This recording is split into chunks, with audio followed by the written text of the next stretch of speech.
Turn, if you would, to the book of Luke. You're looking for Luke 17 in your Bible. Because before we can even understand the first verse of the book of Revelation, we have to understand one very important concept, and I hope that I can drill this home this morning. We talk a lot about the fact that God is absolutely sovereign. We talk about the fact that he is a king on his throne. We talk about the fact that he can do whatever he wants to do with whomever he wants to do it, any time he wants to do it, any way he wants to do it, whenever and wherever he decides to do it. He can do whatever he wants. He's the sovereign king. And we like that idea, especially when we are receiving benefits and blessings from that sovereign king.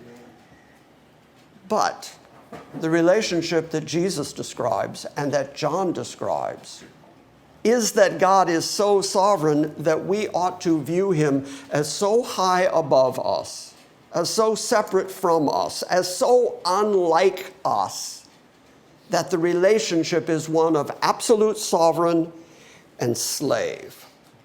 Now, because of what has happened in modern American and European history, we don't like that word slave because it has all kind of connotations to it. But the simple fact is, the Greek word doulos, being used by Paul, being used by John as Jesus is going to use it here, is a word that means nothing but slave. The modern translations will change it slightly, say bondservant or bondslave.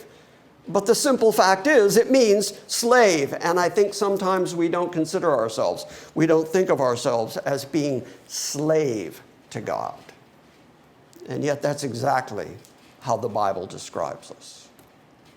It is true that Jesus refers to us as brethren. He's not ashamed to call us brothers. It's true that we are the body and the bride of Christ. It's true that God has, by his astounding grace, blessed us with all of this other verbiage. But the key concept that you have to be grounded in before you can really understand and celebrate the astounding grace of God is that you have to understand that he owed you nothing, because you are, after all, slave to God. And that means that whatever he does to you, whenever he does it to you, whatever that thing may be, no matter how difficult your life is, no matter how many things you didn't get that you thought you deserved, the simple fact is, slave. And slaves have no rights. Slaves don't get any benefits. Slave. Here's the way Jesus put it. I'm in Luke 17. I'm going to start reading at verse 7. But which of you, having a slave plowing or tending to the sheep, will say to him when he's come in from the field, come in from his work, which of you are going to say, "Oh, come immediately and sit down and eat"? Well, if you have a slave, if you have a servant, you're not going to serve him. He's there to serve you. Verse 8 says, but will he not say to him, "Prepare something for me to eat, and then properly clothe yourself and serve me until I have eaten and drunk, and afterwards you will eat and drink"? He does not thank the slave because he did the things that were commanded him, does he? This is Jesus saying, "I'm master, you're slave. And don't think that I owe you anything, and don't think that just because you were obedient to me, that I ought to thank you for that."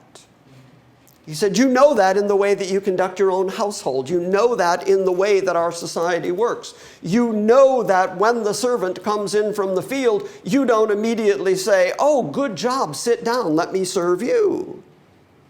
Instead, he says, you know, you're going to sit down even though he has worked all day. You're going to say to him, "Now get yourself dressed properly and then come in and serve me. And after I've eaten and after I'm satisfied, then you can sit and eat." Why? Because I'm master, you're slave. Do you see the relationship that Jesus is spelling out here?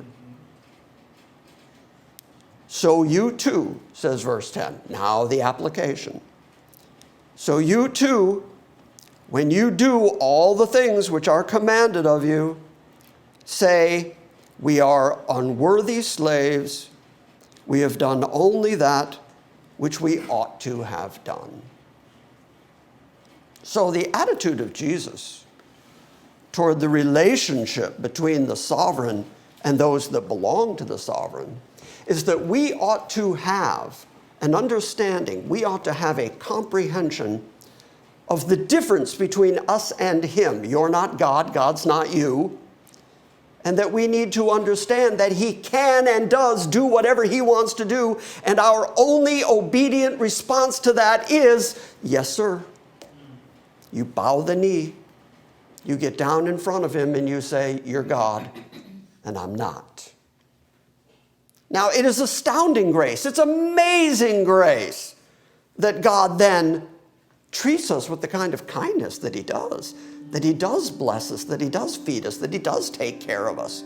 But never, never forget that the relationship is slave. And you don't have a right to go to him and say, why are you doing it like this?